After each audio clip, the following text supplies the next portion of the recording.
نحمده ونصلي على رسوله الكريم. اعوذ باللہ من الشیطان الرجیم.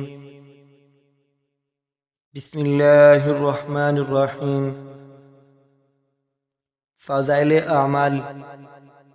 فضائل رمضان میں نبی کریم صلی اللہ علیہ وسلم کا ارشاد ہے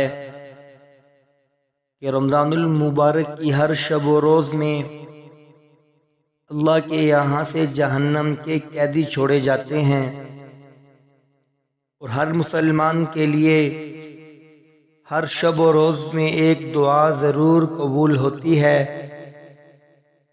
فائدے میں شیخ الحدیث صاحب لکھتے ہیں، بہت سی روایات میں روزے دار کی دعا کا قبول ہونا وارد ہوا ہے. بعض روایات میں آتا ہے کہ افطار کے وقت دعا قبول ہوتی ہے، مگر ہم لوگ اس وقت کھانے پر اس طرح گرتے ہیں کہ دعا مانگنے کی تو کہاں فرصت، خود افطار کی دعا بھی یاد نہیں رہتی. افطار کی مشہور دعا یہ ہے، اللہم انی لک صمت وبک آمنت وعلیک توکلت وعلی رزقک افطرت. ترجمہ: اے اللہ، تیرے ہی لیے روزہ رکھا اور تجھ ہی پر ایمان لایا ہوں، اور تجھ ہی پر بھروسہ ہے، تیرے ہی رزق سے افطار کرتا ہوں. حدیث کی کتابوں میں یہ دعا مختصر ملتی ہے.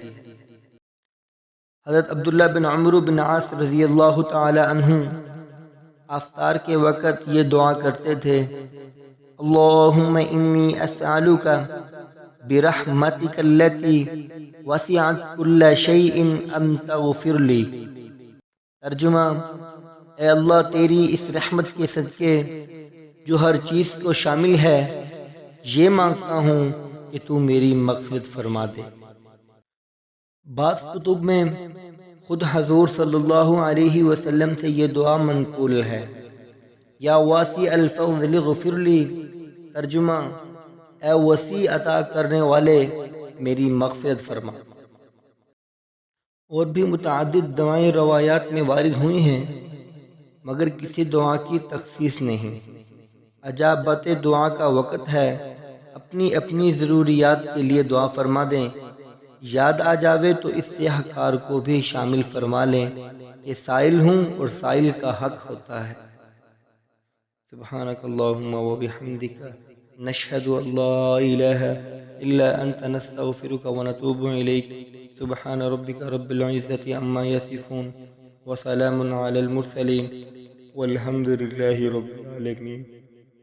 لا الہ الا اللہ محمد رسول اللہ. برائے مہربانی چینل کو سبسکرائب کریں، بیل آئیکن کو پریس کریں، ویڈیو کو لائک، کمنٹ اینڈ شیئر کریں تاکہ اور لوگوں تک پہنچتی رہے.